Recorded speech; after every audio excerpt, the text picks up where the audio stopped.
curve flattening is either logical nor implementable given the reality of the shared island of Ireland. It is also an unnecessary impediment to recovery, along with an uncoordinated approach to the highly valued Common Travel Area arrangement with the UK. IBEC recently launched our Reboot and Reimagine campaign, which provides a blueprint for a sustainable future for Ireland. Throughout our campaign, we aim to positively influence and galvanise all stakeholders on a coordinated response to the societal and economic destruction that's been caused by the COVID virus. And we address the major structural challenges both from the past and the present. Very briefly, in the 2 minutes or so that I have left, I'd like to just set out this framework looks into the first 100 days to the end of 2020 and then beyond to 2023. There's over 200 recommendations right across the 7,500 members of IBEC. It is a synchronised and phased response to address both the economic and business impact, as well as trying to achieve a better Ireland in the reimagining aspects. Our recommendations involve 6 themes: engagement and crisis management, the fiscal policy and stimulus measures required, the getting people back to work, stimulating the investment in the context of the National Development Plan, and reimagining a better Ireland is the 5th element, and the 6th is to seize the international opportunities and respond to Brexit.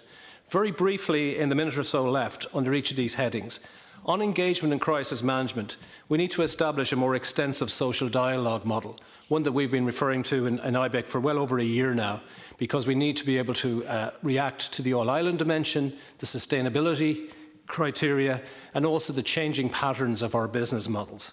That social dialogue model, I think, is going to be crucial. And also in the risk assessment, we need more private sector involvement. On the fiscal policy and stimulus measures, we're seeking the rollout in the immediate term of an extra 15 billion for a reboot plan in the first 100 days. These will be across a suite of liquidity measures, which I can go into detail a little later on, provide the stimulus for consumers in terms of their confidence, and particularly addressing constraints on the credit guarantee scheme to increase that guarantee to 100% and to remove the portfolio cap to make sure it's actually effective. We also need an export trade credit scheme to match what our competitors are doing. In the getting people back to work, we need to increase the employment supports by labour market activation schemes and increase the funding to national training. On the National Development Plan, we need an additional 25 billion to enhance that. Finally, on the reimagining a better Ireland, I think we need to see that these resources go to both the social dimension, but on the international and Brexit, the all-island dimension, I think, is crucial and needs to be factored in. So again, I thank you for inviting us here today. Thank you very much, Mr McCoy. Mr MacDonald, if we could have your opening statement, please, and if you could also limit it to 5 minutes, it would be appreciated. Again, ISME thanks the members of the committee for your kind invitation to address you. ISME first issued guidance to members and to the public on the Covid-19 threat on the 12th of February, and we've maintained a low-key, information-based and data-driven approach to the issue since then. The likely impacts of the pandemic on SMEs were clearly evident to us in early March, and we set out 3 priorities at the start of the pandemic. Firstly, an immediate working capital liquidity solution for SMEs beyond mere debt finance. Secondly, affordable access to an amended examinership regime for SMEs for those firms who would inevitably get into trouble. And thirdly, an operational plan for rebooting businesses post-lockdown, which included rational and reasonable health and safety and hygiene measures, clarity on the phases of return and reopening, assistance for direct costs incurred, such as PPE, consumables and cleaning. The average small business in Ireland owes €78,000 in trade credit to other small businesses. Without a workable liquidity solution, large amounts of this intercompany debt will go bad, with terrible implications for business and personal insolvencies. We have been consistent and clear about these requirements in our communications with the Taoiseach, the Minister for Public Expenditure and the Minister for Business and Enterprise. We have worked with others to amplify the voice of the small enterprise sector, and I'm delighted to note that your committee has accepted submissions from the SME Recovery Plan and the Local Jobs Alliance. The voice of the SME sector has not been heard throughout this pandemic. Now, some fault lies among the SME sector themselves. Their voices are disparate and fragmented. Their representatives find it difficult to coalesce around agreed policies and themes. And ISME is working to address this issue. However, the greater fault lies with the state apparatus and an industrial policy that is fixated on the foreign multinational corporate sector. We have no issues with foreign multinationals who are among some of the best customers of our SMEs. But our indigenous industrial policy must be fit for purpose and focused on those areas of greatest systemic importance to the Irish economy, to society and to the Exchequer. The issue is particularly important in the context of government response to the pandemic, because many of the missteps with the pandemic and unemployment payment, the wage subsidy scheme, the trading online voucher scheme and the return to work safely protocol could all have been avoided if there was formal liaison between government and small businesses. Unfortunately, SMEs continue to be a blind spot for government. It's hard to say why this is the case, but our interactions with the upper reaches of the public service and the executive leave little doubt of their perception that big business is good and small business is bad. Big corporations pay their taxes and small business owners fiddle their expenses. The figures in Appendix 1, deputies, tell a different story. And this isn't merely anecdotal. I've heard it said to me by both a senior trade union official and by a senior civil servant that the lower tax credit available to the self-employed and the USC surcharge imposed on higher income self-employed are justified by their ability to fiddle expenses. This is baseless and unsustainable, and we set out below a means to rectify these issues while repairing the state finances. Finally, could I say to the members of the committee, while many of you may be overwhelmed by the enormous challenges presented by the pandemic, this is a great time to be a legislator. Great turmoil brings great opportunity to address and repair problems that were ignored when times were good. And we wish you every success in doing so. Thank you, Deputy Butler. Thank you very much, Mr MacDonald. I would just like to remind members that they will either have 10 or 5 minutes for questions and responses from witnesses, and I will be keeping all members to their time just to make sure that every single deputy here gets the correct time allocation to them. So we'll start now with Deputy Imelda Munster. You have 10 minutes. Thank you, Gerlach. I'll start with Mr MacDonald from ISME, if I may. I want to talk about the restart grants, and I want to ask you in terms of restart-up costs. Do you find that the government's restart grants are adequate or wholly inadequate to meet the restart costs for businesses? For us, there are too many strings attached to the funds that are available. And there seems to be a fear and apprehension that providing money, providing liquidity to businesses is going to be money down the drain, it's going to be money wasted. So can I take head on, let's take the worst case scenario from the point of view of the Department of Public Expenditure, and let's say a grant of €10,000 goes into a small business that goes under in a couple of weeks. What happens to that €10,000? Does it disappear? Well, no, it goes to pay statutory redundancy for people who lose their jobs. It goes to pay other businesses that are owed money by that business. So from our point of view, the provisions of grant assistance are too little and they're too hamstrung with T's and C's. We just need simpler access to liquidity. Inadequate. Yeah. Just in relation to, I'm wondering how much in grant aid would the average small business need to restart? You know, when you take on board restocking, adequate provision of PPE, cleaning, etc.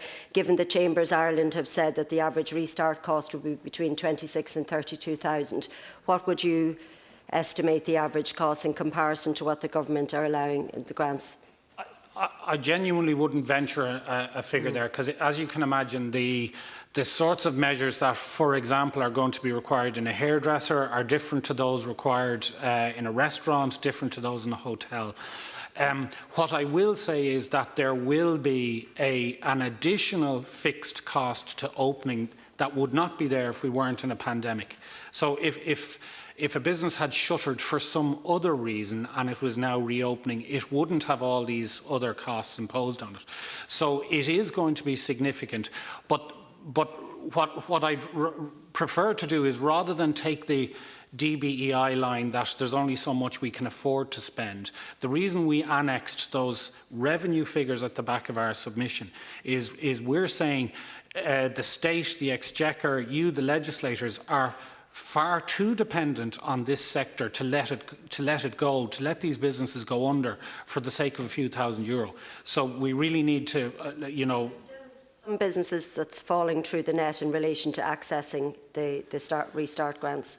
Yes, and the fact that the grants are tied to Rates.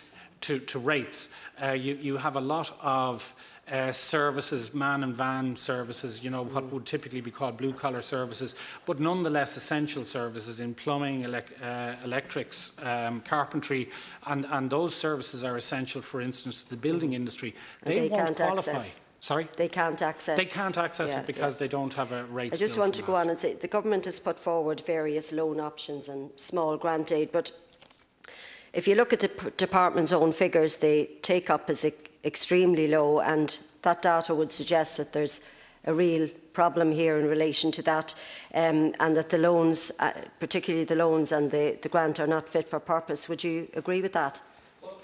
Yeah, I mean, if you look at the figures from the department last week, it would suggest that in the region of 86 million has been taken in supports to date. If you look at that by comparison with the tax figures coming out of the sector, that's about 5 billion in PAYE, 1 billion in USC, 4 billion in PRSI, and 5.7 billion in VAT. I mean, what has gone into the sector by way of assistance is a drop in the ocean by comparison, by contrast with what's coming out of the sector in tax. Okay. Scale Ireland made comments in recent days to the effect that we're on the back foot now, that the government are way behind other European governments in relation to business supports. What's your take on that? I mean, if you compare, and Scale Ireland is very well addressing the needs of the venture capital and the startup community, and we're assisting. They have a great message. You look at what the Danes and the Germans have specific supports dedicated to that startup community. I know that in the round, it's not the sort of thing that interests a lot of people, but they are essential to maintaining a good economy. Yeah. But if you also look at what the Danes and the Germans are doing in respect of their domestic businesses, the Danes are allowing businesses to recover up to 80% of lost costs for entertainment events, concerts, football matches and the like. The Germans have announced 50 billion in grant support for small business. Now, by comparison, that would be in the region of €3 billion here in Ireland, proportionately. Yeah. So I would say to you, Mr McDonnell, if the government continues to fail to address the issues of SMEs and the issues that they're facing, it's clear that the consequences could be dire. So can you quantify what those consequences or the scale of those consequences would be for small and medium businesses? It's very difficult. We've surveyed people on a sentiment basis, but if you look at the back of the submission, we surveyed people on sentiment around mortality. In other words, how long businesses are going to last on a steady state basis. And between those who, and first of all, Deputy, can I say that we've done this twice now, and I'm glad to say, I don't want to be doom and gloom in here, sentiment and optimism is higher in the lead up to the June bank holiday weekend than it was in the middle of April. Okay. So clearly the SMEs are a bit more optimistic than they were 6 weeks ago. However, if anything close to the 6% that say they're gone within a month, if that was to happen, you could be looking at up to 9,000 SMEs gone. It could be serious, 9,000. Okay, yeah. I've just a couple of questions for Mr McCoy, if that's all right. There's been commentary around the 350 PUP payment and it being higher than the pay received by many workers in the state, and for me that's brought low pay into focus. Would you agree that it highlights a massive problem with low pay, low-hour contracts or the gig economy? I'll answer that, Deputy, as well, but in response to what you said to Neil as well, I think this is a very artificial closing down. For most businesses to assess what kind of supports they need from the state, they need to reopen up first to actually see what the demand is. Okay, just on your specific question, on the specific question, the €350 was an emergency response. And clearly, given that the numbers we see that lots of people are actually on a pay rise, but that is an artificial construct to keep people to stay at home. It isn't a productivity payment. And so the market has to be able to sustain the wages and salaries of the business. And if businesses can't afford at €350 a week, then there's no point artificially suggesting this becomes the new norm, because it will not be a sustainable proposition. But you wouldn't recognise that it doesn't highlight low pay, low hour contracts. What it is a social welfare payment, and therefore it goes back to the heart of, it's not actually a labour market issue, it is actually what is considered to be a sufficient wage to keep people in their home. No, I'm talking about in the labour market, that it highlights the fact that, that some people have referred to it as a bonanza, for workers. So I'm saying in relation to, does it not for you put the focus back on low pay, low hour contracts? But it's the nature of that payment is actually a social welfare payment for people who aren't actually working. Yeah. And so the issue, the fear the issue was there that whether people it becomes, wouldn't go back to work because, that was the commentary that was made, that people were unwilling. It becomes a disincentive. Well, it certainly becomes a disincentive to go back to work if prior to that you're. Or you could argue the contrary, if pay and our low hour contracts were to be improved, that it would do away with that. Just the other another question, two very quickly. You have in your opening statement that you're calling for the replacement of the 2 metre social distancing to the 1 metre distance, down to 1 metre distance, and that's your opinion. But do you have an opinion on mandatory face masks for people? Well, mandatory, I think, people who can wear them. Well, certainly, I think the distancing requirements for certain businesses, that is going to be the difference between opening up or not. A lot of businesses will be able to survive with 2 metres because of the nature of the warehousing, the scale, or even office environment. So it's not a blanket for everybody, but for those that are critical, particularly in the hospitality, at the workplace, it's going to be an issue. Where it really matters, though, is in the public realm, in trying to get to work through the public transportation system or other features. But there like are many precious workplaces that prove to be crowded environments, if you like, if we reduce it down to the 1 metre. So I'm just asking, you have an opinion in relation to reducing the social I certainly distancing? have a personal opinion, is I think we should, while we don't have a vaccine and when there is a risk of it resuming, if we're in crowded spaces that we can't actually function without this type of meters response. If the act of moving from 2 to 1 requires in the public spaces to use a mask, then I think that's appropriate. Would you put that to your members? Absolutely, I'm sure. And this is the point. We did a workplace protocol with the unions for people to go back to work. Employers have shown to be willing. Everyone understands that the loss of income in terms of this virus is that imposing costs are accepted by businesses in order to get back. And if mask wearing is one of those costs, I'm sure it would be entertained. Thank you very much. Thank you, Deputy. We now move on to Deputy Brophy. You have 5 minutes. Thank you very much. Can I pick up on that last question, because I was just a little bit, I'd like to ask both of you, overall, would you view it as a positive thing to move from 2 metres to 1 metres?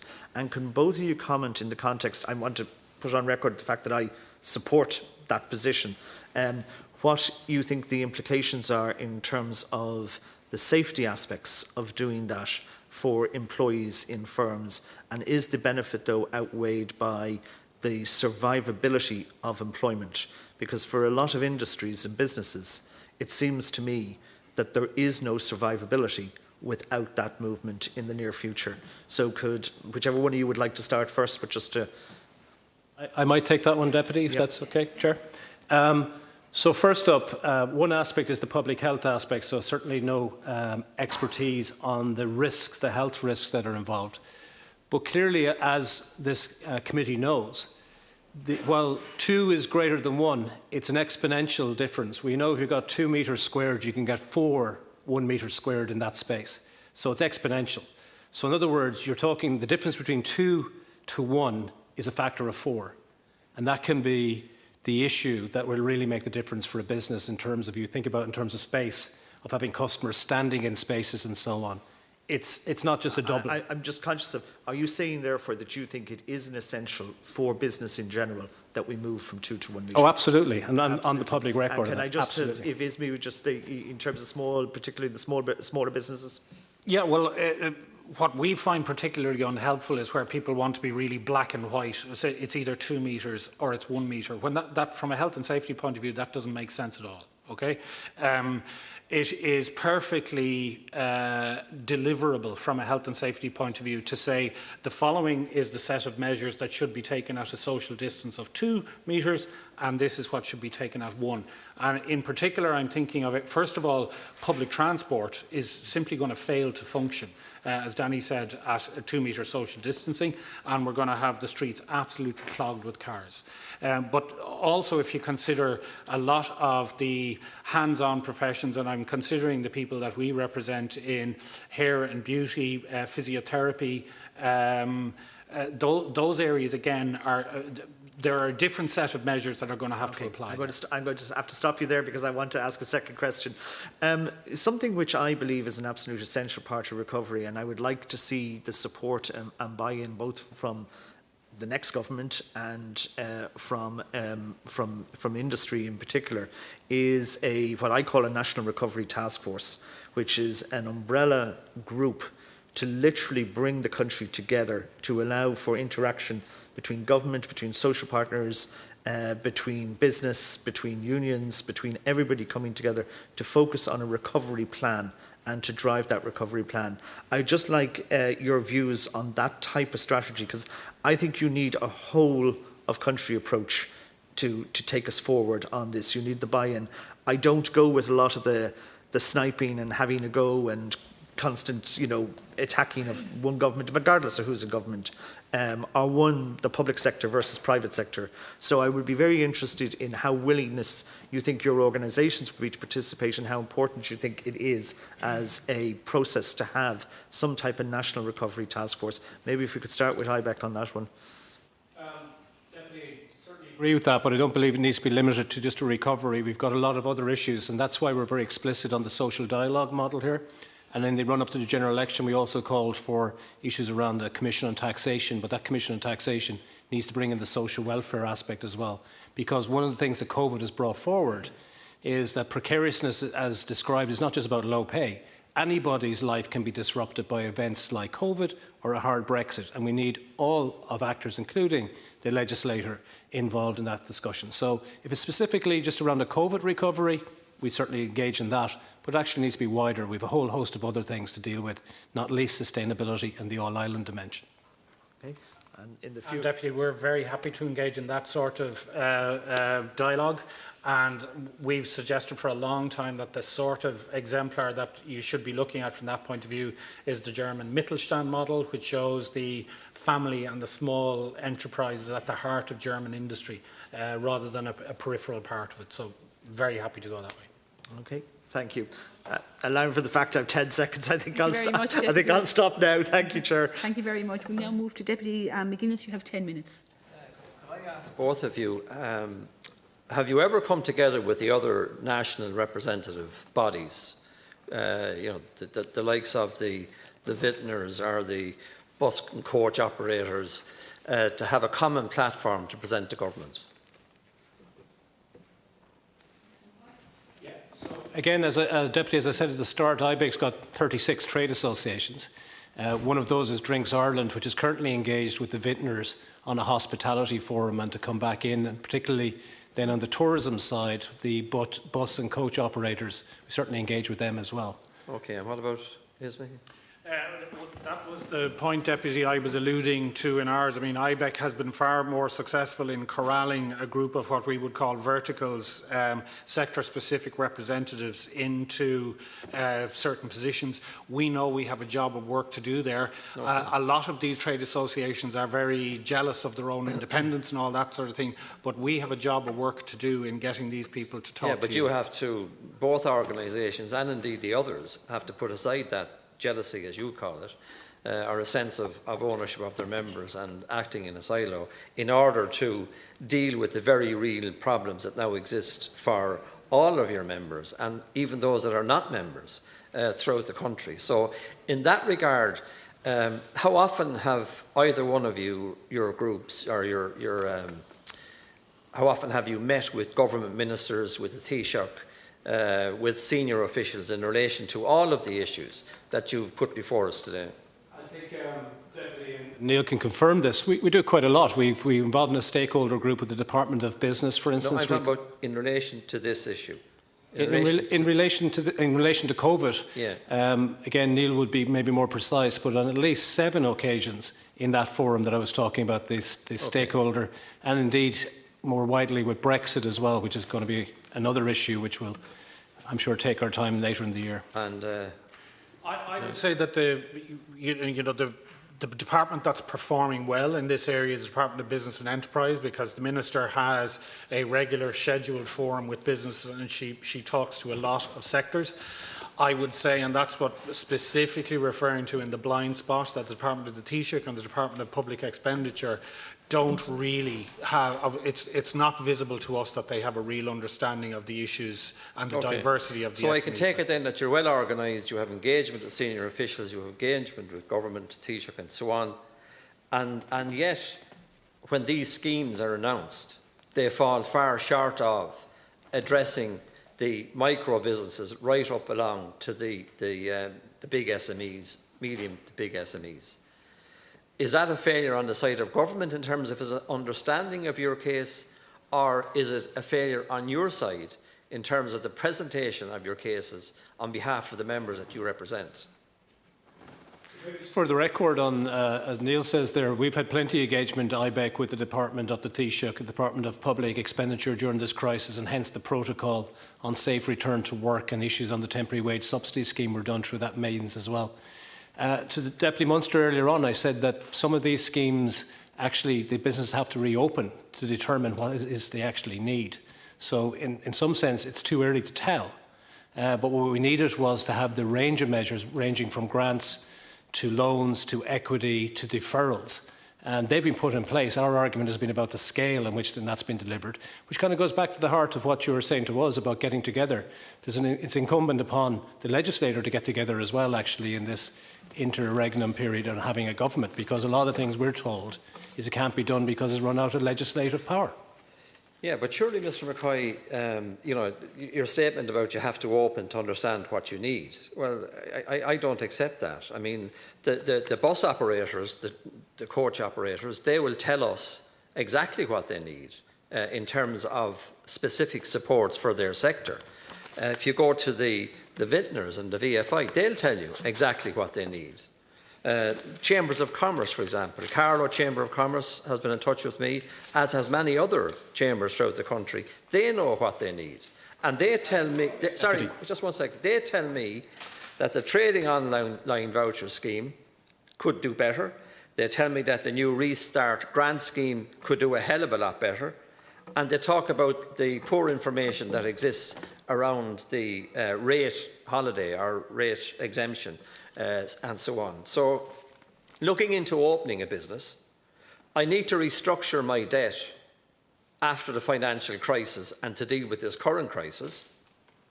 I need, even if that means going to a different bank, even if it means going to a state bank, it might even mean going to a credit union. I don't see any of that in place. The banks will not lend money. They're being as disruptive as ever and disgraceful as ever in relation to how they're treating this pandemic and the restructuring of businesses throughout the country. The insurance business is simply out of control and needs legislation in this House, in my opinion, to control it. And the other issues then on a day-to-day basis are the cost of reopening, the cost of equipment, the cost of PPE, and all of that. These are the questions that are being asked of me from the businesses, big and small, throughout the country. And I would like to maybe have heard more from you in relation to the government and its response, the government being officials, ministers, Taoiseach or whatever. And if that response is not good enough, you can tell us at this committee. But how forceful have you been with government to ensure that they deliver for the small businesses in Ireland? First of all, in response to Deputy, I don't need a lesson on businesses. I deal with businesses every single day. It's my job to do so. Either. And we set out what is required. But to the point that I made earlier on, if you don't know what your business plan is going to be, how are you going to know what channels of support are going to be required? And so the reopening is a critical part, and that's why the businesses were asking that the reopening would take place quickly and it would do so appropriately in terms of the restrictions. The government have set out the range of measures. As I said, it's the scale on which we have an argument, because the whole plethora is there, from deferrals to grants to loans to equity potentially. And so it's a matter of interpretation of that and putting it in place. But you might discount, this is a different type of downturn. This was a switching off of the economy. And so any of those members who are coming to you, they've no idea what the consumer demand is going to be for the businesses, and it would be inappropriate for anyone to be lending on the basis of something that is currently closed, and you have no idea as to what is going to be the case when it opens up. Okay, grand. So there's no money there. You don't know what the future is. We know what the money is. No, sorry, I can't take out a loan from the bank or elsewhere because we're not too sure about it either. I just think that your organisations, and I respect the work that you do, but I think that they have to be far more active in relation to the delivery on one side, and on the other side in telling us in this House what is not being done. I'd like to hear from your colleague in relation to those matters, because you were critical. Yeah, absolutely, Deputy. And I think, I'm not telling you where you should be looking, but I mean, any notion that we have not been loud and explicit with both the Taoiseach and the Minister for Public Expenditure about what's required can only come from someone who is, it's all up there on our website. We have a policy of radical transparency. All of this stuff is FOI-able now, so we put it up on the website. But if you look at the schemes that are available now, the microfinance scheme is a good scheme, but 4.5% to 5.5% interest. Simply totally inappropriate at this moment in time.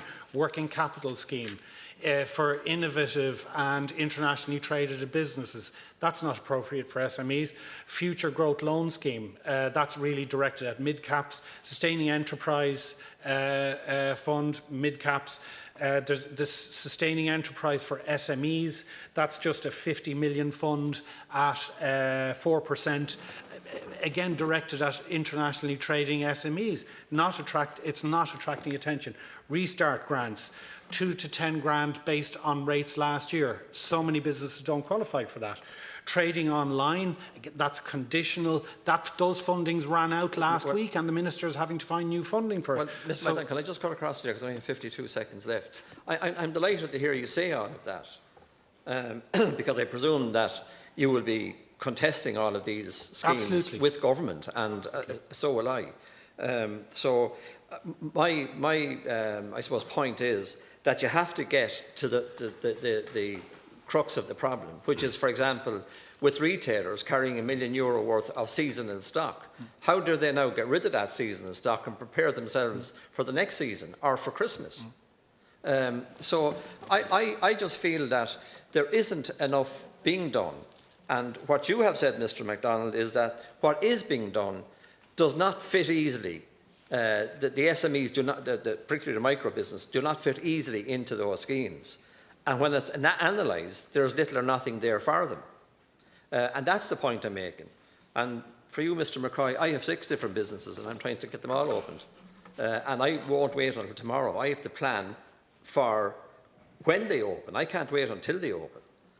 So there's a lot that has to be learned in relation to government and small business.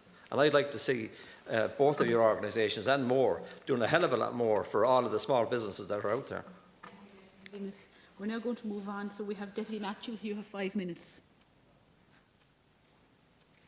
Thank you, Catherlick. Mr. McCoy, Mr. MacDonald, 5 minutes is not a lot of time to be able to ask you questions and to get your responses on it. Both plans that you're involved in, both the Reboot and Reimagining Plan and the SME Recovery Plan, estimate a figure of about 15 billion required for a bailout.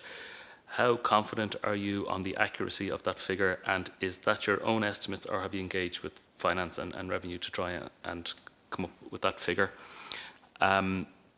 MacDonald, just in your submission, a couple of questions on it. You make a suggestion that there's no reason to treat aviation fuels differently to other transportation fuels in terms of carbon taxes. Would you expand on that a little bit? Is that an environmental tax, carbon tax you'd be supporting on that? Also, you suggest further rationalise our local authorities network.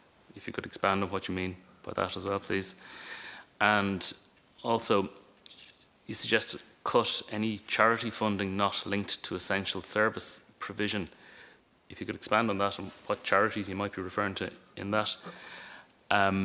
You suggest the COVID supports need to continue until employment returns to about 80%. in your estimate, judging by how we're going at the moment, when is 80% employment going to be achieved, or how did you come to that? And I think you've outlined the missteps at the start in reference to the pandemic unemployment payment and the temporary work scheme, so I won't ask you on that one. Mr. McCoy, in your document under engagement and crisis management, you refer to a more extensive social dialogue model, better engagement with unions and employers, social progress indicators, quality of life, far more than purely economic indicators of how we're doing. I would totally agree with you on that. I think that's definitely something we have to pursue. You refer to better childcare, circular economy, deep retrofitting. I would agree with you on all those measures. Is that 25 billion you see invested, that 25 billion extra for the National Development Plan, is it towards those projects that would be create long-term sustainable jobs and projects that are decarbonising in their nature? Is that where you would envisage that 25 billion extra to go into? In the report it says 20% of those made unemployed by the crisis are under 25. It's an imperative that we get young people back working. What is your view on that? Well, obviously your view would be to get them back working, but what are your suggestions on that? And then just yesterday on a radio interview you said there might be a potential shortage of workers in certain sectors. What sectors were you referring to there, and what are the implications of that? There's quite a few questions there. I'll see if we can get through those, and I have one or two more. Thank you. Okay. On the first one, Deputy, what is the right number? I mean, I've very explicitly said all along there is no right number, but what there is, and our number has actually been quite conservative by comparison with some of the numbers others have come out with. If you took 78 grand among all the SMEs in the country, that would come to around 11 billion euro. But the key here is the longer you wait to reinforce the SME sector, the more that's going to cost. Okay.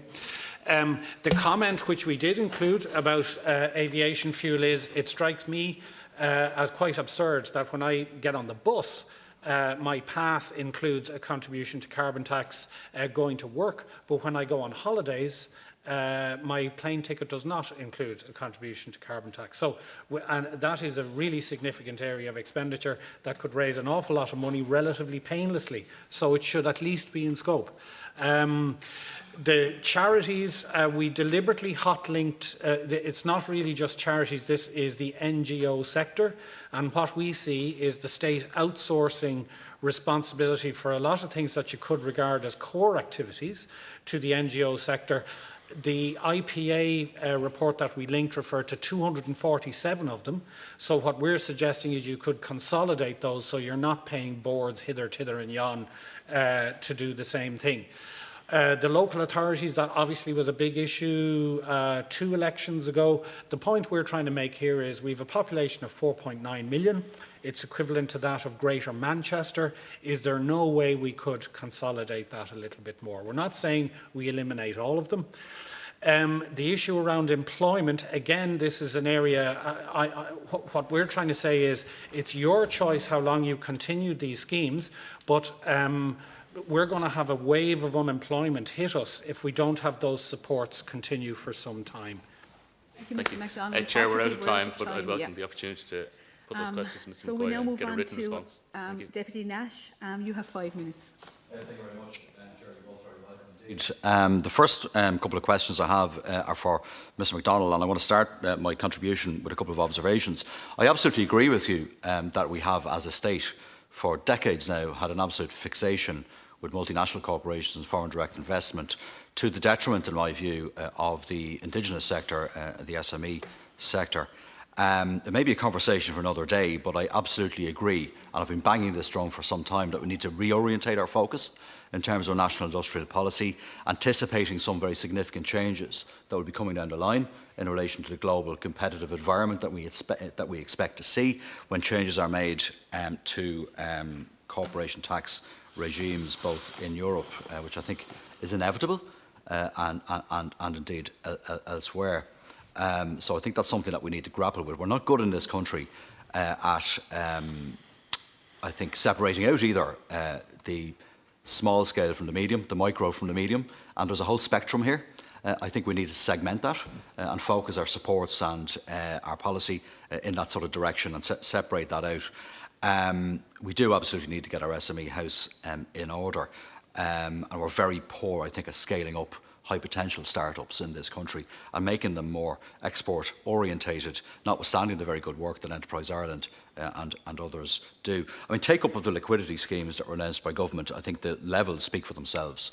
It's been absolutely abysmal to date, accepting what Danny McCoy has said as well about companies having to take decisions when they open, when they have a clearer perspective on what the environment is going to be like. I mean, using the example of Microfinance Ireland, I mean, 4.5% interest rate over a relatively short period compared with a comparable scheme in the UK is not where we should be at.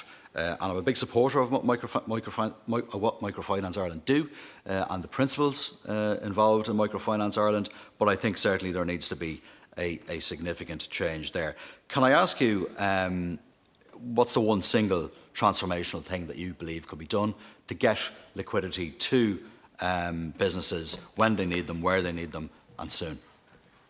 And I'll come back in then, Danny. To me, I think with the best will in the world, the state has directed a lot of money through SBCI, and SBCI is authorising the flow of credit, but when it hits the pillar banks, it has run into an issue. So I think I know SBCI wants to expand its routes to market. I think that's for you as a house to consider. I mean, the credit unions are dying to get into this game. The post office network is dying to do it. There are many ways we can assist this, but the problem is that it is in the banks that this issue is running into trouble.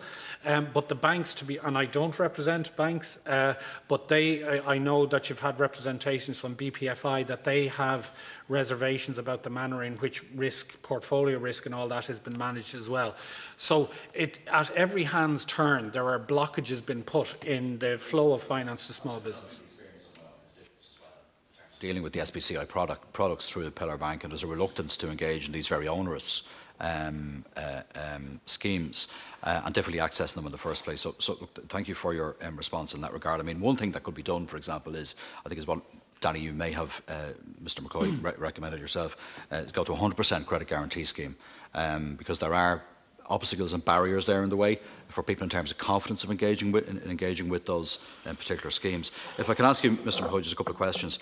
You reference, in a very welcome way, the need for an expanded social dialogue to try to, I guess, reimagine and reboot Ireland, but reimagine the social contract, and that's very welcome indeed. One of the ways in which we could do that, for example, in terms of meeting the challenge of remote work, is to adopt and develop a national strategy for remote working. Is that something that you would favour? You mention in your contribution, or at least in your written contribution, and in the document that you published a few weeks ago, inadequacies in terms of our social welfare system. How would you address that, and would you agree that we need to go up to European norms in terms of employer PRSI contributions? Thank you very much, Deputy. I think the issue that you raised there is on social dialogue. I think that from the business community, both internationally, there's a whole new emphasis of moving away from shareholder value to stakeholder value. We have an opportunity in Ireland where we're more advanced than most other societies on this wave of globalisation to actually embrace that. Social dialogue is not social partnership.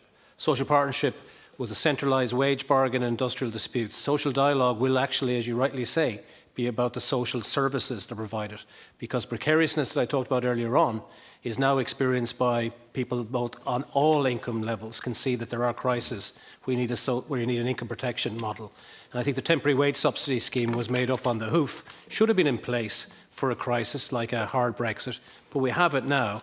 And so it's important that we actually have that conversation. I think Commission on Taxation and on social welfare will be one of the first building blocks to make that real. Thank you very much, Mr McCoy. Thank you, Deputy. We now move on to Deputy Murphy. You have 5 minutes. Thank you. Just a few questions. First of all, one of the issues that's come up strongly with me and with some of my colleagues is the issue of clarity in relation to reopening. For example, the Health and Safety Authority have published a back-to-work safety protocol, but it's not at all clear in some sectors what segment people come back in. Can I just ask you for a response on that? It's probably more to do with the smaller sector than it is for the larger business sector. Again, Deputy, from our point of view, it was a very worthy and long plan, but it also did seem very laboured. I mean, I can tell you in terms of small premises, for example, you know, when you talked, there was talk of, and well, it's in the plan, it's not talk of, it's written there in the plan, that there will be isolation rooms. I mean, the simple reality in the case of a one-room corner store is that if a colleague or a staff member feels sick, they're going to have to go home.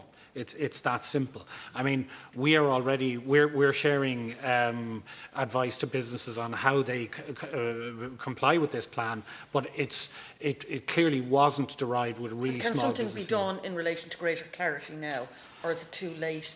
You know. No, I don't think so. I think if we commit to recognising that this stuff is iterative and we can come back and we can clarify it, we're very happy to work with it. Okay.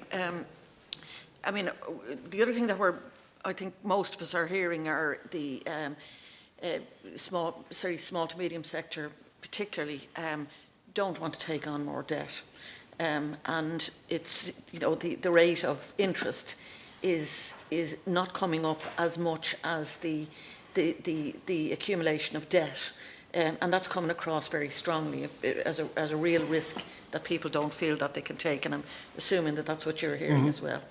Can I just ask, in relation to,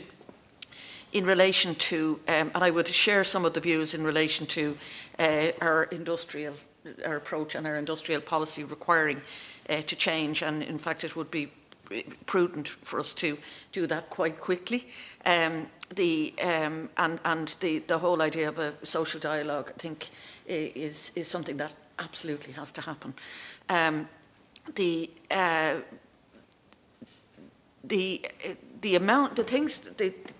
scale of what needs to be done right across building public services, the deficits that are very obvious there, you know, trying to maintain as much employment as possible. Do you think, and there's an obvious need for a major stimulus programme that is job-rich, if you like, and will give us a return in the longer term, both in human capital, the like of housing stock, and so on and so forth.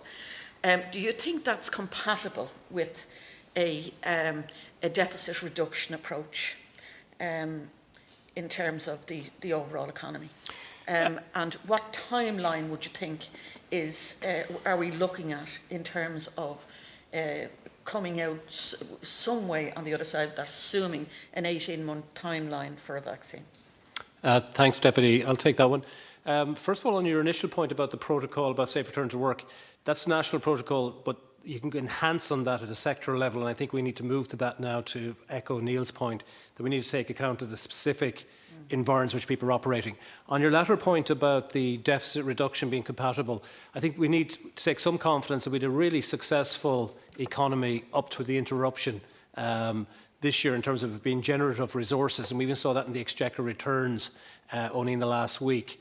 So that I think that what you'll see is that some of the proposals here are kind of above the line where the state won't get the money back and doesn't need to get it back from the households that are getting it through the PUP or through the temporary wage subsidy scheme. But some others actually will be paid back because they're just deferrals. And also their loans, and these, you know, will be repaid even if there's some non-performing loans.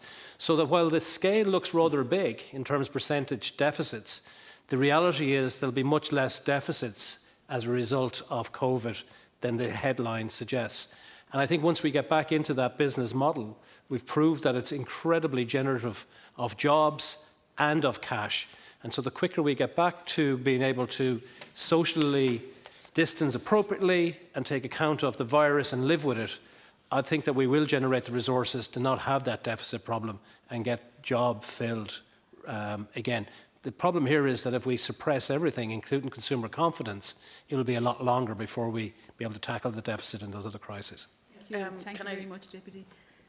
We now move on to Deputy Smith. You have 5 minutes. And thanks. I had prepared for 10, but anyway, I'll try and cut what I was going to say down quite a lot. First of all, on IBEC, I note you have 3 main planks to your submission. The removal of the quarantine restrictions, replacing the 2-metre social distancing with 1 metre, an extensive and systemic COVID track and tracing programme. And I can only agree with you on the last one.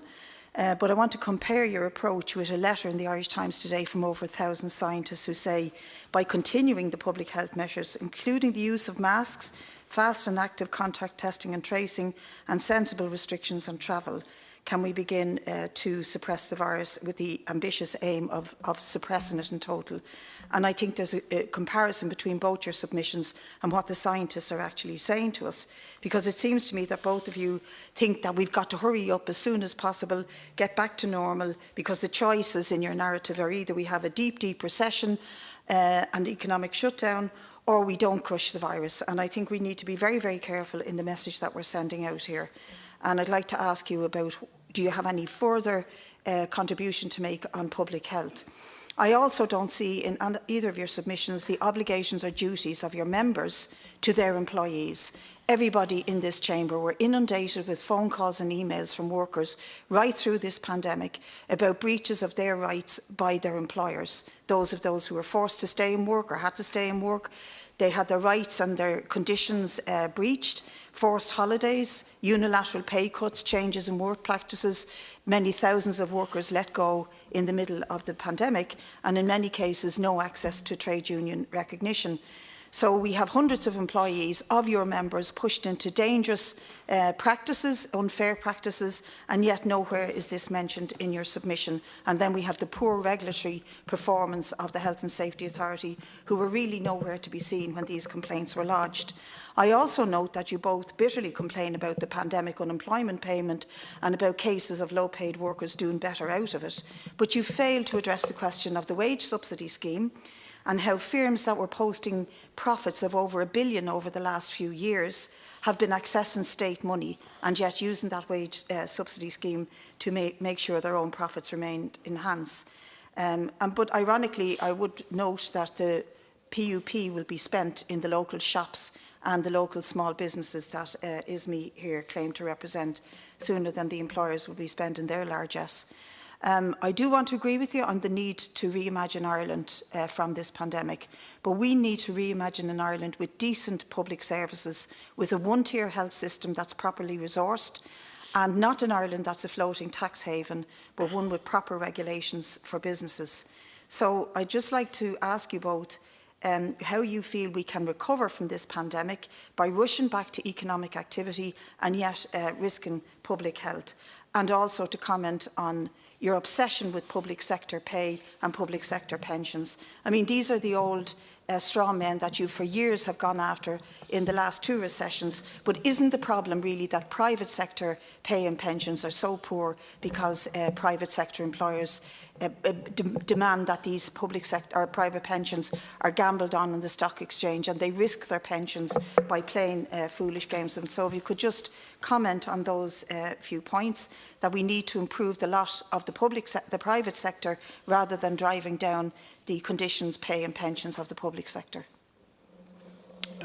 Thanks, Deputy. I'll allow Neil some time as well. So on your first one, just on the balance of the public health and the economics, clearly COVID is the issue of our day, but we know from many experiences in this country that the public health dimension of an economic crisis will probably dwarf what's going on in COVID if we remain closed, and we see that in terms of already what's not been tested in terms of full utilisation of the health system, be that two-tiered or single-tiered, and I think that is part of the reimagining for a social dialogue conversation.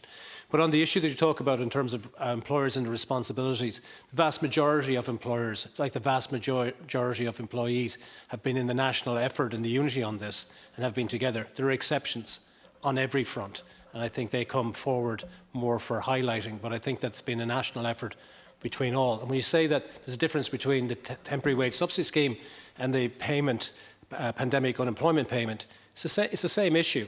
It would be much more important if we kept people attached to their businesses and actually saw that the wage subsidy scheme dwarfed the PUP during this phase, but that wasn't to be. It wasn't in place in time. you very much. A brief comment, Mr MacDonald? I'd just say, Deputy, that any worker who alleges they have been pushed into danger by an employee, by their employer, should be making a complaint to the Workplace Complaints Unit of the HSA. They have been. Very much. Thank you very much. Deputy Shanahan, you have 5 minutes.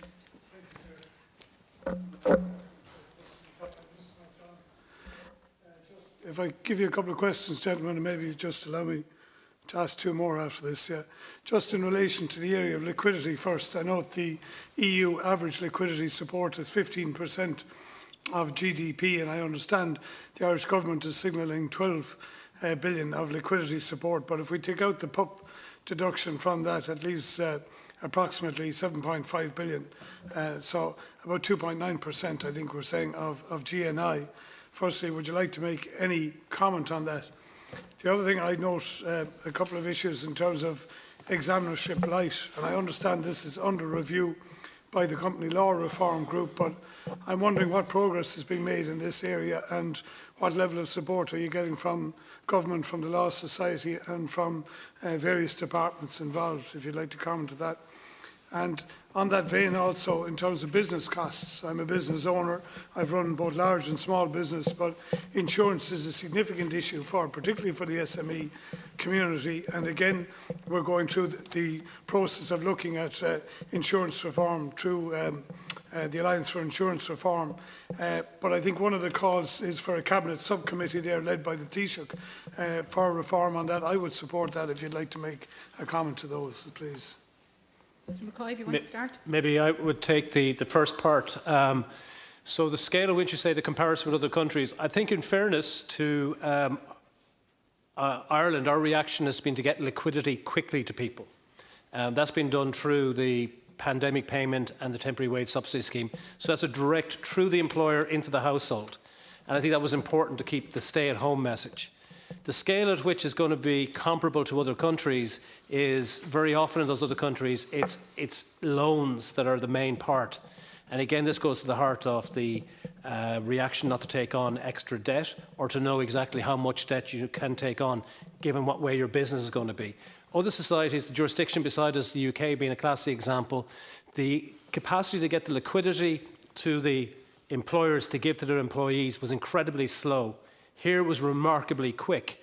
And so I think that's a reflection of firms had to borrow from the state schemes just to keep them liquid, to keep their employees paid in other jurisdictions. And I think that's what you're seeing in those comparisons. What will really matter here is when we open up, will the scale of the liquidity measures match the required need?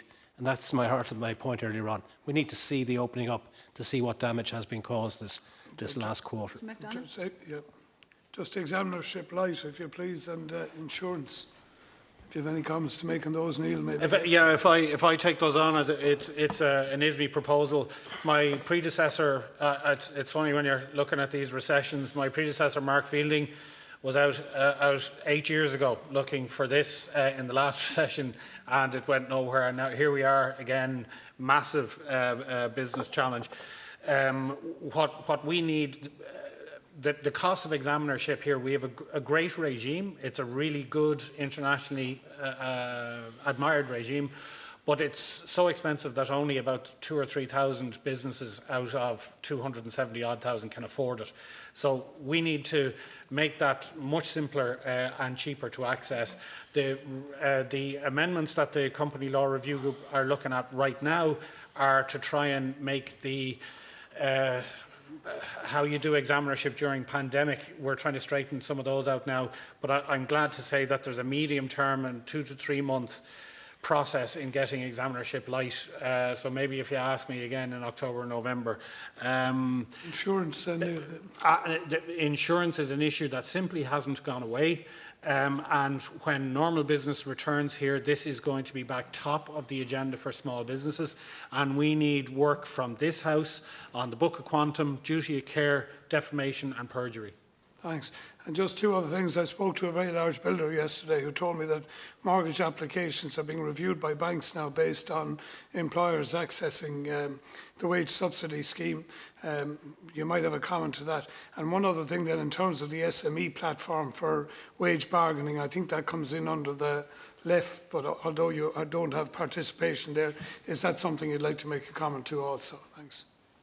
From the accessing the, I'd be very surprised if anyone accessing the scheme, the wage subsidy scheme, was to be a black mark against them. And I'm glad to say that the ODCE issued guidance during the week, more or less clarifying that. So nobody should be afraid of accessing the temporary wage subsidy. Thank you very Just much. in terms of the much. SME platform for wage bargaining, have you an opportunity, in other words, to enter wage bargaining negotiations under the LEAF, or how is that arrived at? Is that something you'd like to see? Yeah, I mean, if there's going to be any return, and to be fair, and I don't think Danny was suggesting it either, that there's going to be a return to collective statewide bargaining, but we do need to be able to feed into that on a national level. Thank you very much. Thank you, Deputy. We now move on to Deputy Collins. You have 5 minutes. Thank you very much, and thanks to both gentlemen for being before us today. Small to medium businesses are hemorrhaging all over the country, especially maybe in rural parts of the world, but maybe everywhere at this time. And we have to obviously try and reopen our communities in a safe manner. I sat in at a Zoom meeting yesterday with the SMEs, with mainly hairdressers and barbers in this country, and it gave me a clear indication of the struggles that they have, as so many other small medium businesses have in the country at the moment. For many, trying to find information on how even a simple B&B in West Cork can reopen, or how they can open their cafe or restaurant, and not being able to find this information is putting huge pressure on these businesses. That's the simple fact. Do you think my request to the Minister for Business, Enterprise and Innovation, Heather Humphreys, to set up a task force for small businesses is the right move? Mr McCoy, do you want to answer that? Indeed, Deputy.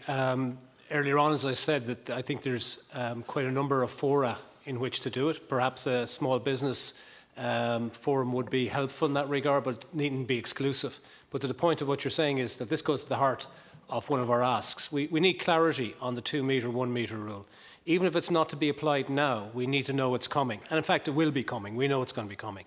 And so let us be grown up about it to allow people to plan on that basis, whether it comes in immediately or is in the future. But with leaving small business this uncertainty is adding to the stress of what is already a stressful situation. Thank you. And do you think that we'll say basing grant aid in these times on a business's rates is wrong? My meaning for this question is that many struggling businesses do not necessarily pay rates, but still are struggling at this time and are finding it hard to access grants to kickstart their business.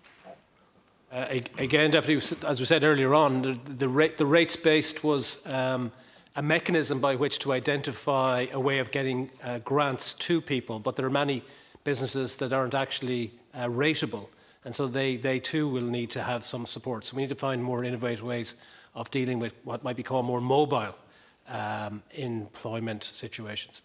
And them supports are not there at present for those mobile businesses, are they? Not currently, but I think it's one of the things we need to ensure that there is when we have the opening up. And are the banks, you're making it more difficult at the moment, from what I can gather, as businesses that are looking for loans at this time, the banks are seeking 12 months cash flow forecast.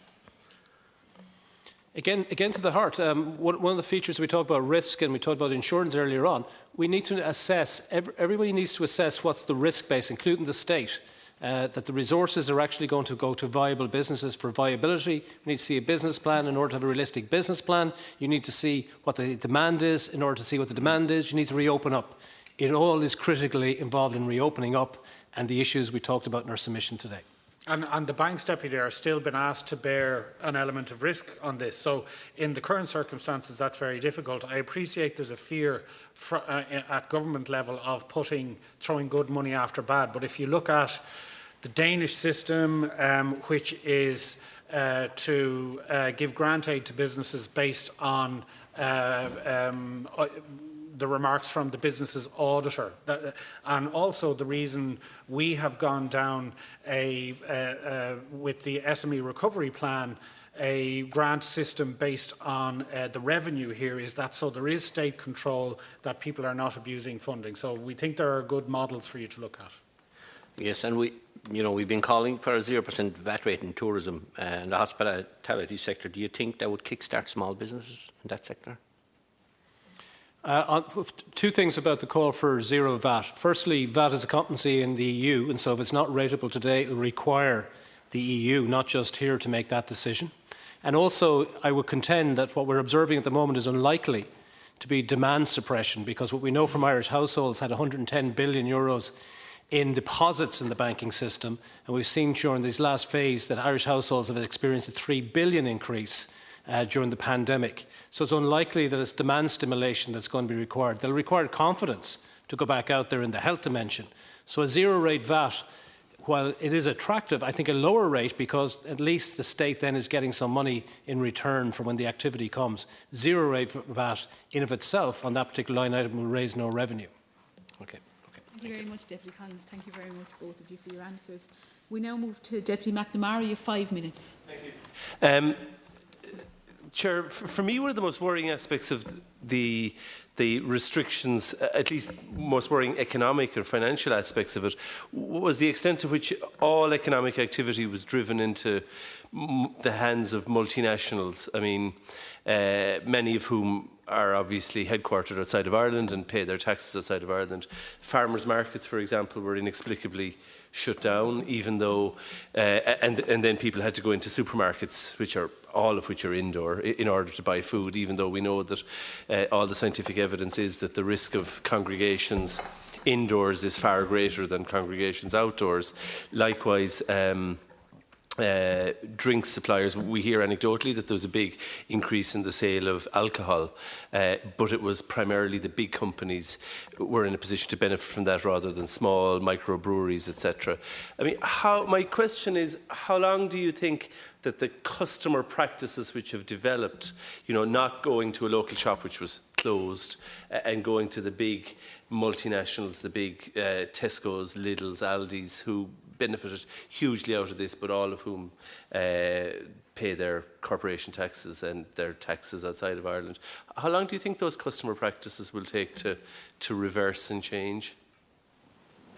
Deputy, I don't know is the answer to that. And again, this is the heart of what we've been calling for. The reopening will reveal the scale of the problem or the type of problem we're dealing with.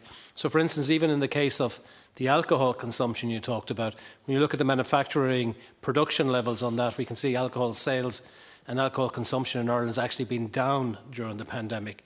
There are just different channels in which people are actually consuming their products. So we need an assessment of whether these are new channels that will persist or behavioural change will come.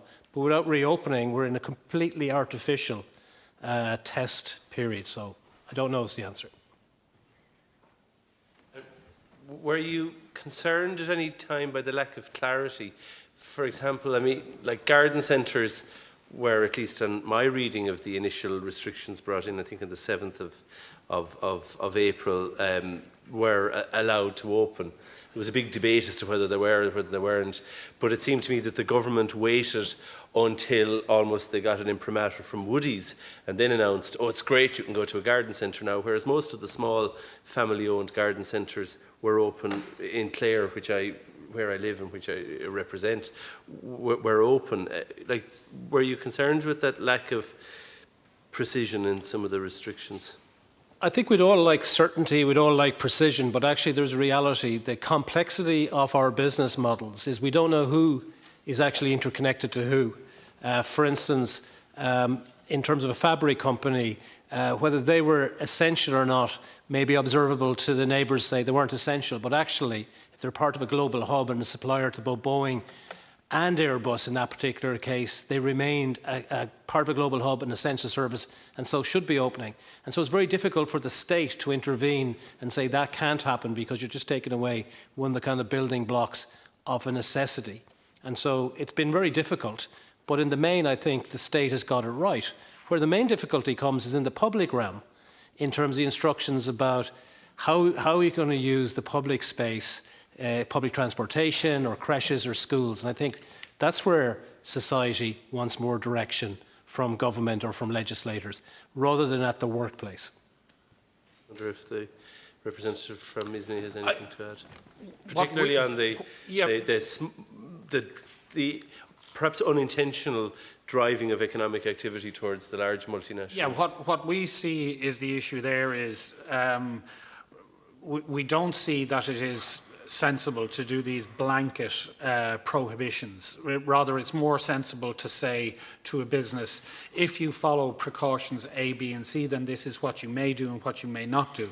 And then leave it, we do have a Safety, Health and Welfare at Work Act. Employers remain responsible anyway.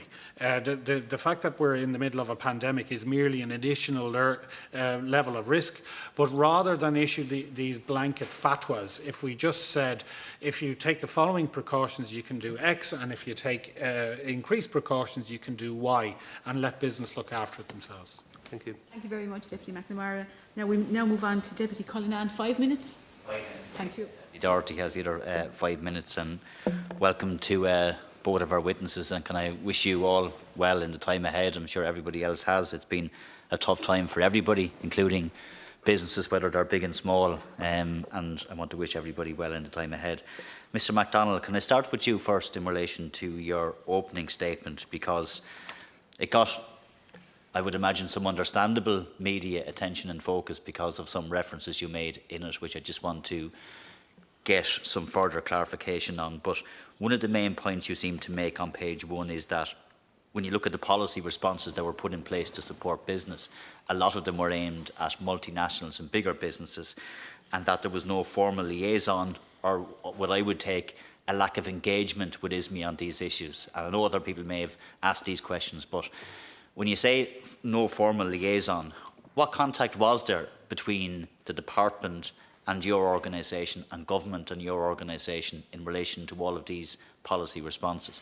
Well, I did say earlier, Deputy, that the one department that has, to be fair, been very proactive about this has been the Department of Business and Enterprise. So we do have a weekly liaison both with the there's a business forum and a retail forum, and that has functioned very well on conference calling throughout the pandemic. But when it comes to other issues like the return to work safely, and in particular, as you raised, the finance measures, what we're saying is, look folks, if you had spoken to us earlier, we would have told you that these measures wouldn't fly. And the proof of the pudding is in the eating.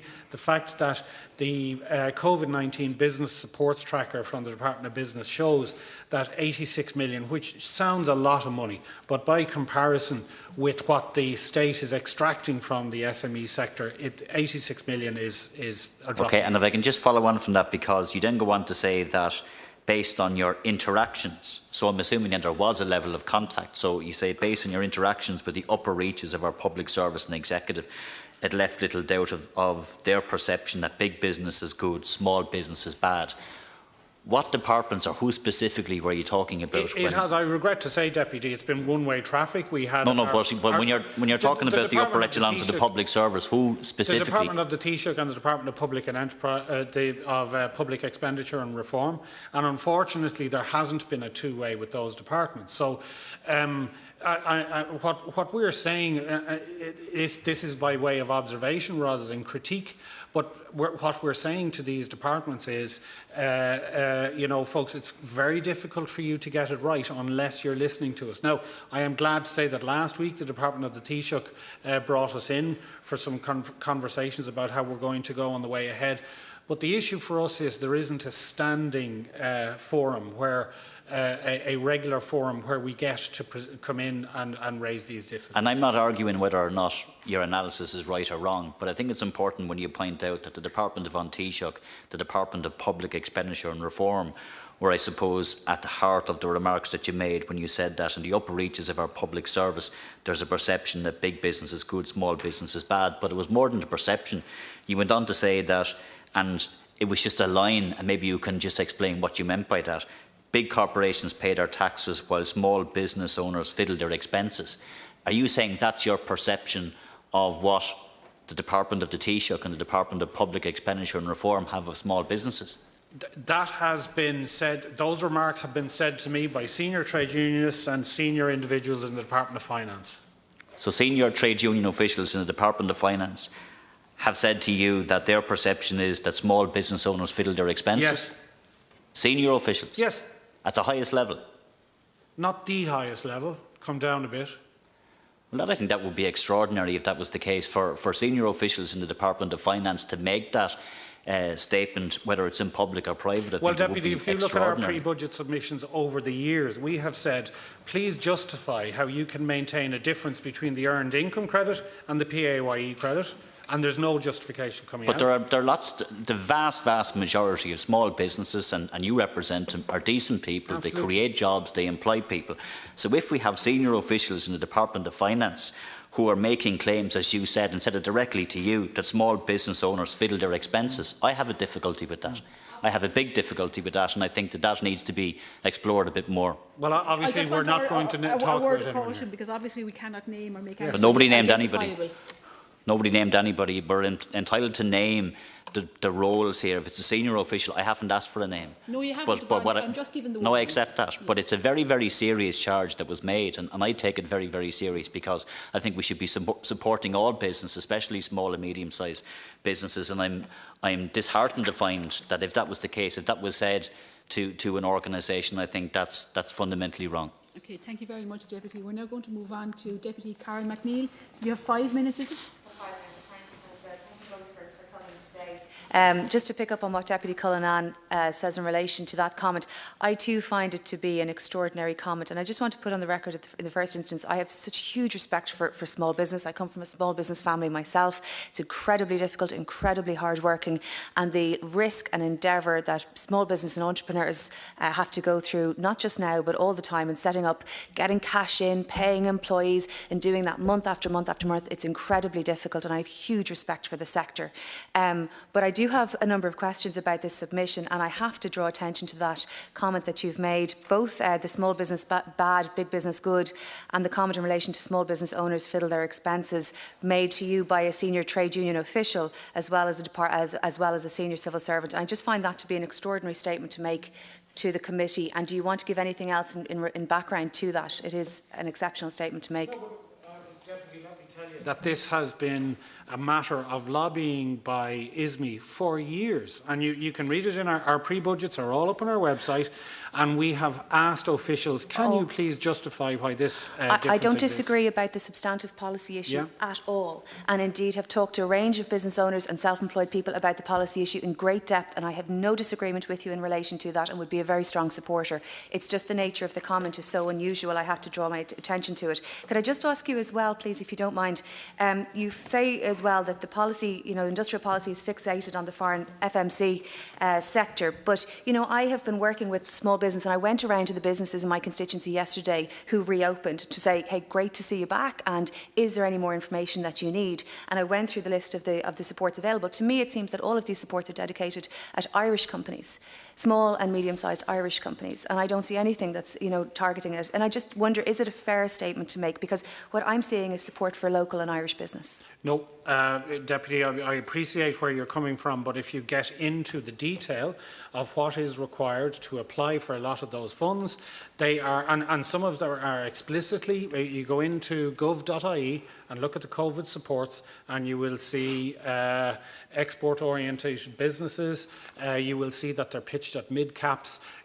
And we have a lot of members in the accounting profession who actually assist SMEs in applying for these, and they're just really tired and frustrated with trying to assist small businesses who've now, many unfortunately, are just saying, you know what, I can't do it anymore.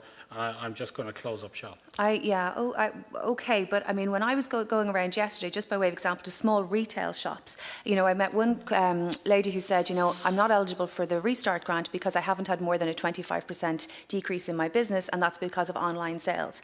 The vouchers for online sales, I understand there was 3 years worth of applications in 3 months, and that's why there's been more funding. So we've come to the end of that funding, and there is more funding rather than, and any other interpretation of that. And that has been, a big support and a big enabler. But that's a tiny You're right, support, it is a tiny support, and I appreciate that there's a range of different types of support. So, for example, there's going to be a range of businesses in September, for example, who, when they come to the end of the ability to push back their loans, are going to have significant loans that need to be repaid, and there needs to be a liquidity around that, and there needs to be an ability to refinance their loans with government support to be able to do that. So I understand that the government is preparing legislation specifically for that. Have you been involved in any of the conversations? No, we haven't. Could I ask IBEC, have you been involved in any of the conversations in relation to the preparation of that, the 2 billion credit guarantee scheme? No, not explicitly, but as part of, just for the record, at the start, as I said, IBEC represents, of our membership base, over 60% of our membership base are small businesses, and we have been engaged with the Department of Taoiseach and the Department of Public Expenditure and Reform, along with the trade union movement. And I think that's going back to the part of the stakeholders. But specifically, no, we haven't in the latest twist. Okay, and of course it requires a government to be able to enact that legislation, and that's so important, and I completely understand that. I don't have further questions. I just simply want to put on record that, you know, I'm worried for a group of citizens and employees in this state who are employed in private enterprise, who are perhaps at the more entry level of that stage. I'm told lots of young people in their 20s and 30s who are working in private enterprise, and you know who really need a voice and who really need to be represented in this conversation. Who may be the first in, last out, first out as well. And there's there needs to be a very strong articulation for them, not just for business owners, but for the employees of private enterprise as much as anything else. And certainly I'll try and assist with that. And thank you for your time today. Thank you. Thank you very much, Deputy. Now we have Deputy Donnelly. You have 5 minutes. I beg your pardon. Thank you both for coming today. I've been listening intently from the office and then here. I'd like to ask you a high-level question that I imagine you're spending some time on, and certainly some of your members are spending some time on, which is the strategy to making sure we can open our economy, open our businesses, big and small, and keep them open at a high level of capacity.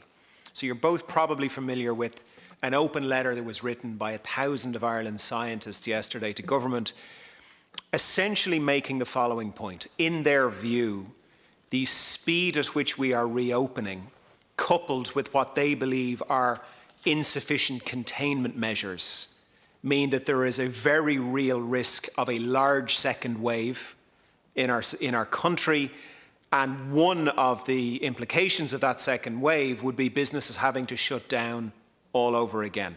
I have 2 questions. I'll ask them both now. My first question is, what would the impact be on your members if, say, we do have this second wave, if the 1,000 scientists are right, and your members find themselves in a position where they need to close for October and November, let's say, of this year again? That's the first question.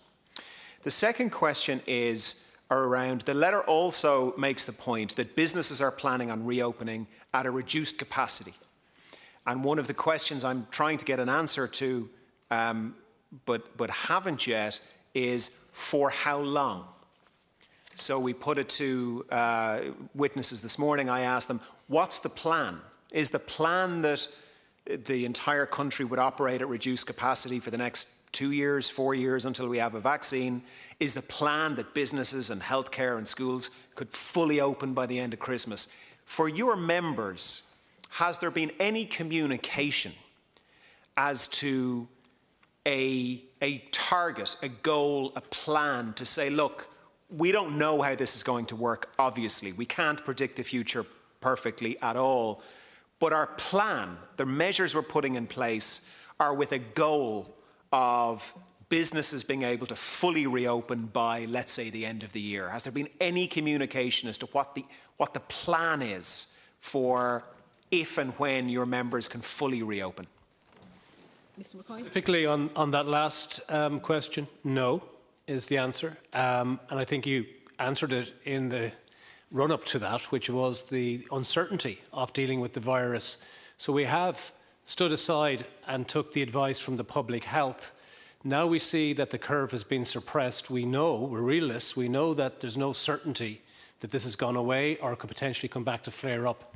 But I think what has been certain has been the economic costs, and the suppression for 12 or 13 weeks of no cash flow for businesses goes back to my central point today. We need to open up to assess the damage. If, unfortunately, people have to close down again, I don't buy the issue that it would be much better to say suppressed all the way through to October, because nobody can guarantee us in October that we won't be able to open up and go freely. So much uncertainty. And so the seasonality, I think, is the big issue that's coming through here. We realise that those who have been most suppressed, what might be called at the extremities of the economy, the regional, hospitality, seasonal workers, if they miss out on this season, then we're not talking about them opening up in October or November. It will be next year if they were ever to open up again. So that's a certainty. And I think that certainty is weighing up against the uncertainties from the public health dimension. I'm very sympathetic to what the 1,000 scientists said, but there's a realism as well. We know the economic story with certainty. The public health has a lot of uncertainty to it. I'd echo, Deputy, what Danny said, and from the word go, we have never suggested that we speed up public health measures in order to get people back to business. We've said consistently we need to get people back to work as soon as is safely possible. But similarly, and I do remember a call that Danny and I were on with the Minister of Business and Enterprise, where we said very succinctly to the Minister, the public health process and the business process are not two that can go in sequence. In other words, we recognise that we're not going to have the virus to zero by the time we start reopening the economy. There is going to be a parallel process, and what we expect to hear from government is, what is it safe to do? Because if we just wait around to see what happens, the consequences for the state, the exchequer and society are just going to be very grim. And maybe just one further point. I think it is a source of disappointment to the business community that the track and tracing and containment after a whole quarter is no more advanced to give us confidence that we won't have to face a future shutdown. We all appreciate that there may well be a second wave, but also a business having done its bit here would have felt that we'd be in a position now where we'd have more confidence about the tracking and tracing to ensure that we can have more specific lockdowns if they're needed, rather than the blanket approach that we've just had in the last quarter. Thank you very much. Thank you, Deputy. We now move on to Deputy Doherty. You have 5 minutes. Thank you for coming before us and for all the work you do on behalf of your organisations. Can I ask you, maybe Mr MacDonald, first of all, in relation to a piece of legislation that I proposed here in this House, that passed this House 6 months ago.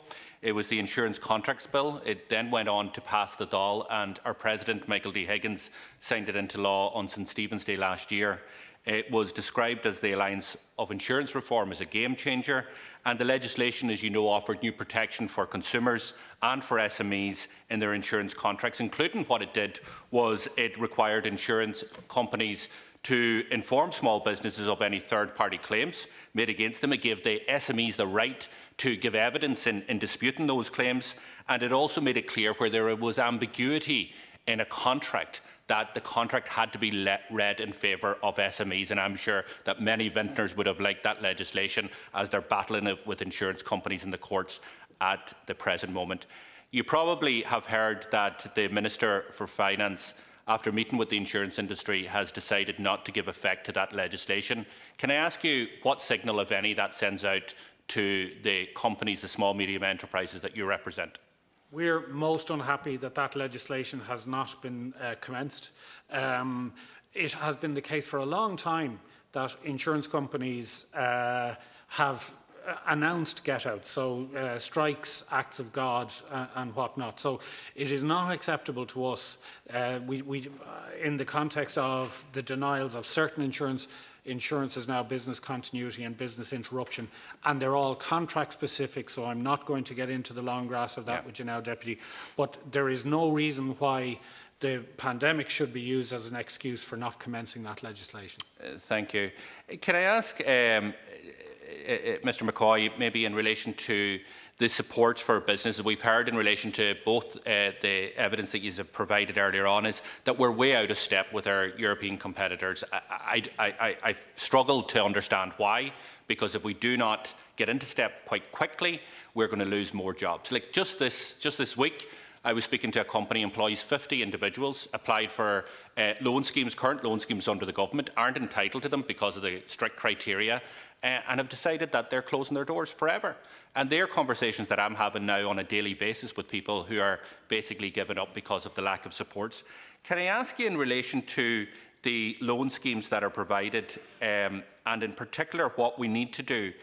We look at the type of money that's been drawn down, €80 million over 3 loan schemes, compared to what's happened in Britain, which have drawn down €20 billion.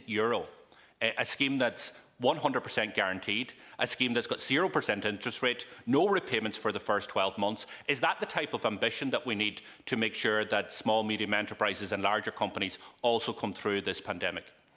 I agree with the Deputy. It is surprising that we haven't got that scale. I did contrast United Kingdom earlier on, though, to say that the capacity of the state to get liquidity to the employers to help with their employees was not matched in the UK like it was matched here, which may be a part of the explanation, that the reopening itself requires people to assess what loans they're going to require to draw down. But I absolutely concur with you, and particularly with the credit guarantee. We need it to be 100% guarantee and no caps on it and a low interest rate, whether it's zero or not. So I think that is the scale. Our understanding, though, is the legislative process. It being in the state it's at the moment is to legislate for some of these changes, but you may be able to direct me better on that front. And can I ask, it was following on from a previous question, am I right to say that neither of your organisations are involved in discussions with the department in relation to the legislation that's coming before us at this point in time? Legislation on the liquidity measures? On the guaranteed, the state guarantee legislation, and also in terms of the microfinance bill that's coming before us. On the specifics of the legislation, no, we're not, well, certainly from IBEC, not engaged in it, but are consulted on other aspects of it, not specifics of the legislation. ISME? No.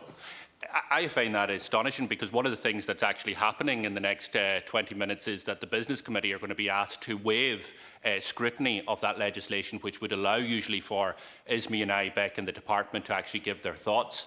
And obviously we all want to see that legislation passed as quickly as possible, but the fact that there's no engagement indeed with yourselves or indeed with any party of the opposition is quite alarming. We do have engagement through the business department, as we said earlier on, but actually on the specifics of the legislation that's before the House, no.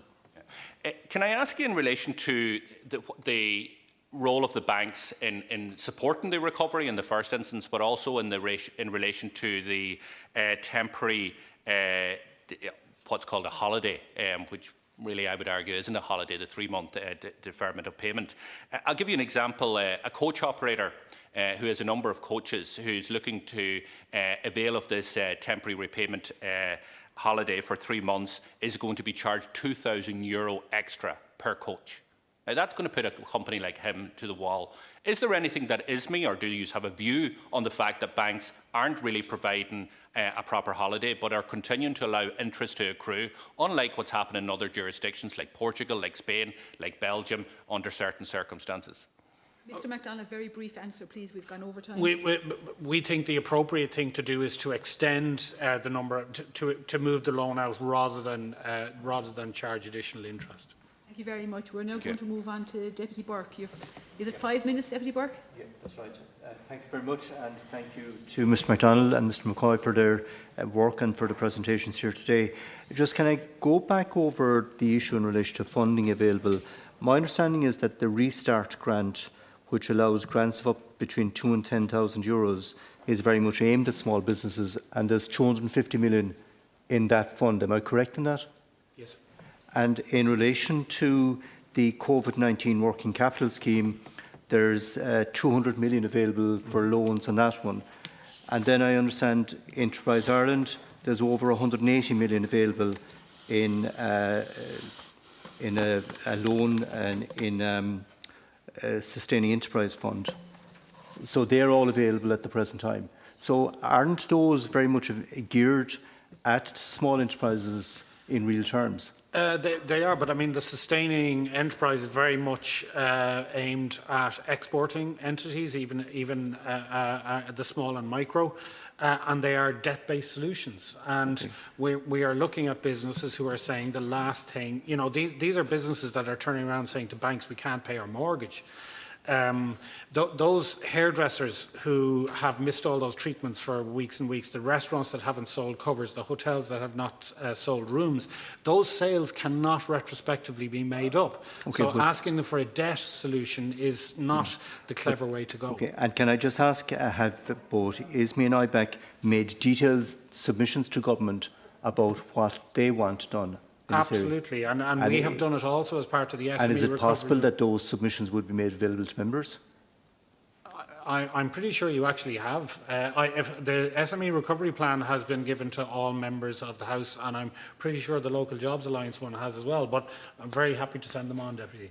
Okay, and in relation to IBEC? Yes, indeed, and been sent to all deputies in our reboot and reimagine campaign. I know we got some documentation, but I'm wondering, are there other proposals that we haven't seen in the public domain that you have made to government? No, there's nothing that's not in the public domain that we've given to government. So, can I just move on briefly, and that's in relation to the banks, which I have a big problem with. And a very simple example I had recently, where someone who is in a permanent pensionable state job, herself and her partner are having a house built on a site that they own, and they wanted to draw down 60,000 of a loan because they wanted to pay the builder. Bank wouldn't allow it to be drawn down, therefore the builder cannot now pay his suppliers, pay a whole lot of people that he owes money to. I'm just wondering, what engagement have you had with the banks in relation to this issue and the reluctance of them to engage with companies at the moment? I mean, and how can we change the approach that banks are making? First of all, IBEC represents the banks, so the banks are members of IBEC, so just put that on the record. And it's my understanding that the banks are actually open for business and actually providing those lending facilities. Specifics of the case, I don't know why, but it isn't. I can give you 25 cases where they are refusing to pay out loans, because one of the parties is being paid full-time by their company, but the company is availing of the COVID support. The jobs are permanent jobs, there is no risk to the jobs, yet in 25 cases I have, the banks are not paying out the loans. Is that helping business? Well, in that particular instance that you say, the liquidity transmission that we require is for money to go around, and that's why the Central Bank and the European Central Bank are making those facilities available so that the transmission through our pillar banks would happen. Why it's not happening in those particular cases, I don't know. I don't know the answer to that, Deputy. Okay, and can I just say in relation to ISME, I'm just wondering what engagements have you had with them, and especially in relation to small companies, and do you find that there's engagement at a local level, or do you find that all of the decisions are now going up along the line? With whom? Between small businesses and the banks? First of all, and again, I don't represent the banks. We were surprised to see the number of our own members that had not engaged actually with the bank. So to be absolutely fair, significant numbers of SMEs haven't, despite us telling us to engage with the bank. There also seems to be a capacity issue, especially when it comes to SBCI funding. The SBCI is clearing the release of funds, but there appears to be a capacity issue with lending within the banks. I understand there's portfolio issues and all this sort of thing. So it's not a really black and white, banks bad sort of thing here. There are clear capacity issues. We've run out of road inside in the pillar banks, and the SBCI needs more routes to market. And have your concerns in relation to the banks, is there not going to be a joint approach between, say, IBEC, ISME, the government, in dealing with the issues that are arising with the banks where small businesses are finding it difficult? I mean, that's part of ongoing communication between us and the government, Deputy. We will just keep banging the drum and saying we're having issues. We'll keep communicating it as we are with you today. But do you feel that the banks could approach it in a better way than what they're doing it at the moment? I think the issue is we have our SMEs, unlike our European neighbours, we are vastly over-dependent on a very small number of banks. And you're not really going to get this issue sorted unless we have further routes, unless our credit unions and our post offices and that sort of thing are taking over some of the functions of small banks, or even that we go back to an ICC-ACC model where we have the SBCI lending directly. We just need more capacity in the market.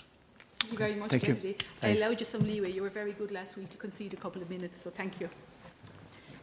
Now we'll move to Deputy Foley. You have 5 minutes. I welcome you both here today. I think it's hugely important that you're both here to give us an opportunity really to evaluate what is, and perhaps even more importantly, what isn't working for the business sector, both large and small. Like, I'm personally very aware of, we'll say from ISME's point of view, we'll say the Restart grant, which is wholly unacceptable given that there's a whole tranche of people excluded from it. And I would say particularly those, for example, in the B&B sector, small bus operators, community centres and so much more. But specifically, I would like to raise with you both the Sustaining Enterprise Fund and what's not working there. Large businesses qualifying for the Sustainable Enterprise Fund can be offered funding of up to 800,000, and yet on analysis it would appear that throughout the entire country there have merely been 13 applications for this source of funding. Equally so, the grant available to the smaller businesses, which offers between 25 and 50,000, again, nationally, there have been just 6 applications. Now, something has gone seriously wrong here, and I'd like your input there in relation to that.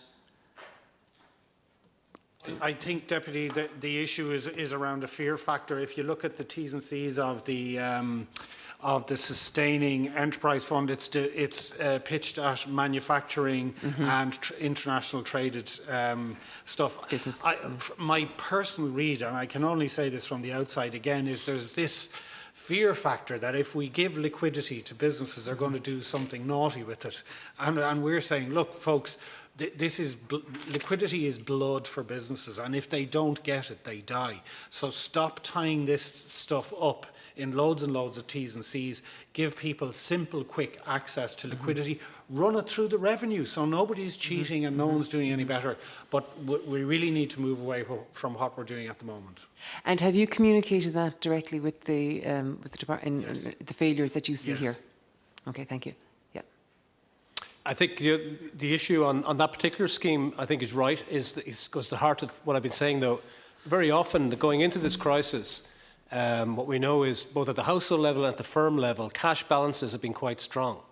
And the facilitation of keeping workers on and facilitating workers through the cash flow has been taken care of in the main by the temporary wage subsidy scheme. It should have been a lot more, as I said earlier. The pandemic payment scheme is a bit of a poor substitute in breaking that relationship. And so a lot of firms actually had cash, and to Neil's point, want to hold on to it. To actually get into schemes as well, they need to assess on reopening as to what they need. And so it's a fear of taking on debt, but also a fear of knowing what your business model is going to be post-reopening. So as a chicken and egg, we need to reopen to assess what actual take-up of these schemes are going to be in place. And so right now, we know the range of measures are correct, but we have no idea of whether it be the right scale in the right proportion to the right people. And without a reopening agenda, that's a moot point.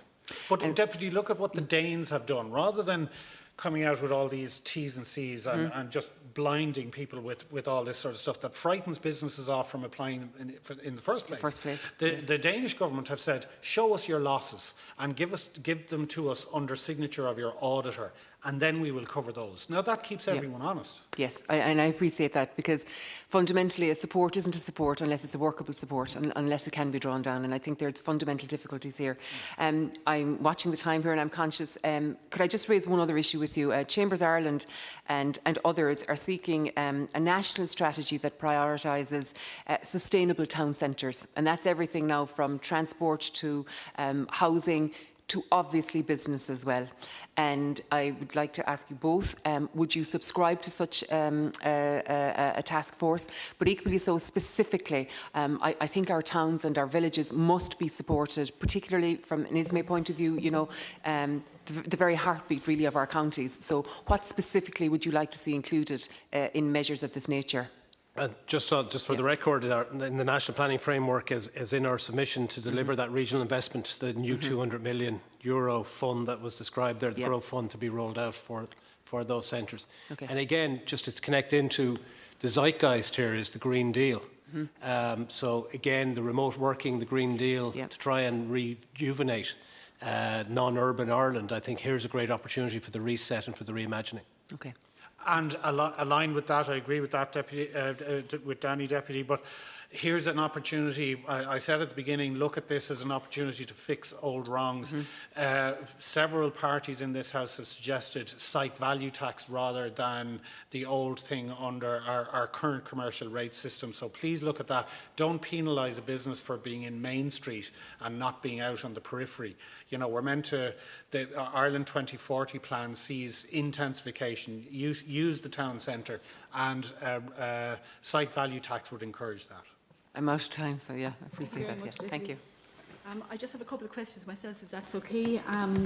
Mr McCoy, you said earlier, like IBEC is Ireland's largest business representative, and you say you represent the banks. Can I ask you also represent the insurance companies? We do.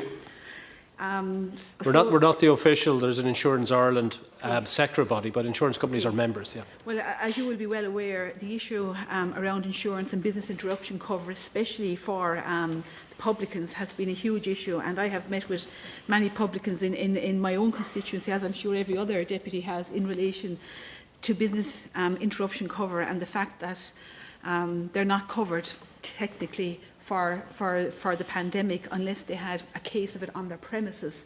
And I'm just wondering what kind of interaction have both of you had, both IBEC and ISME, with the insurance companies to see can we move this on? Because obviously we know now that some of the publicans had to, they had to resort to going to the courts to try and get avail of their business interruption cover. I spoke to one publican, and actually his insurance company is based in Europe. They're pulling out of Ireland, and he's just left high and dry.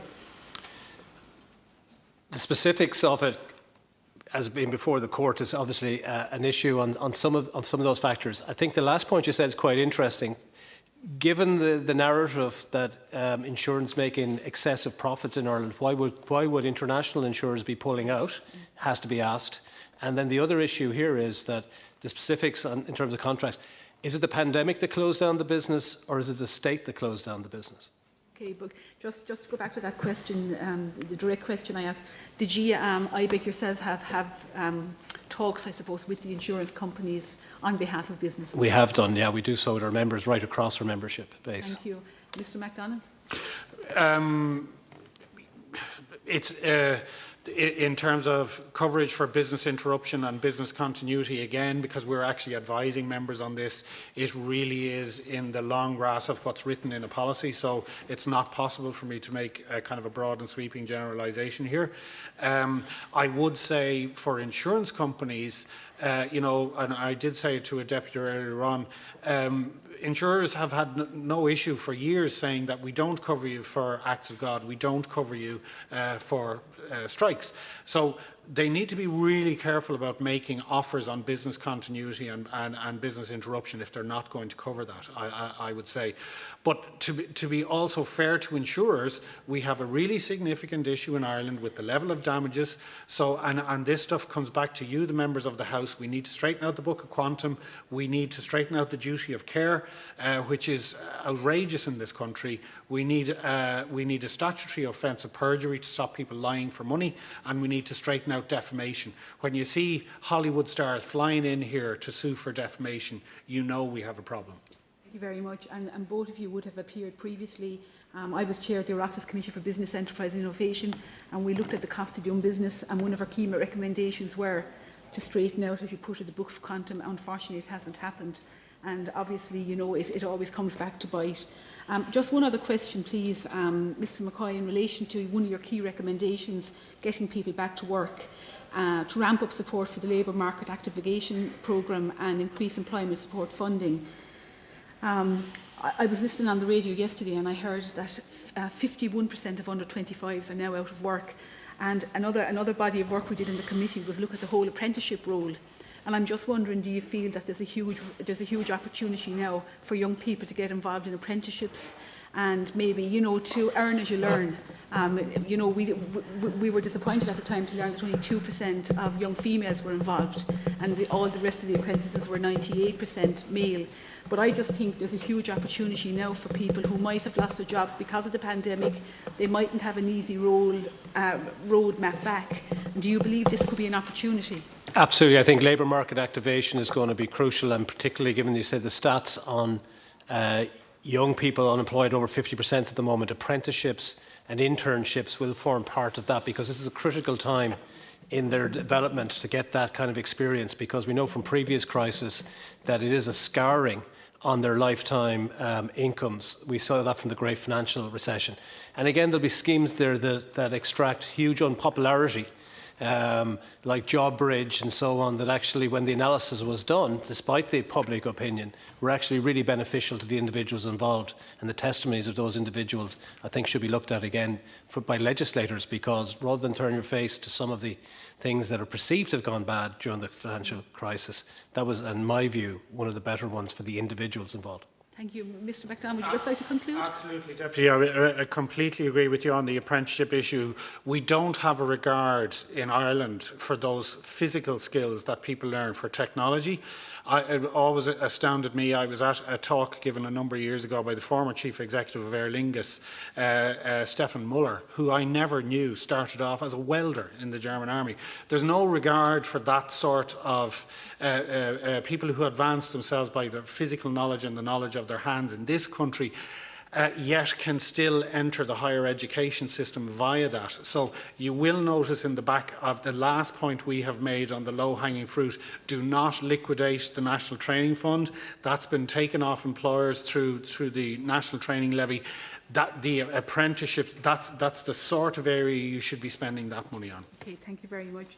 Mr McCoy and Mr MacDonald, thank you very much for your time today. I believe it was a very good session. There was a lot of to and fro, but we got a lot of answers. We will suspend until 4:30, when we will be meeting with the Department of Business, Enterprise and Innovation and Enterprise Ireland on supports and businesses. The committee is now suspended. Gorv Mahagut.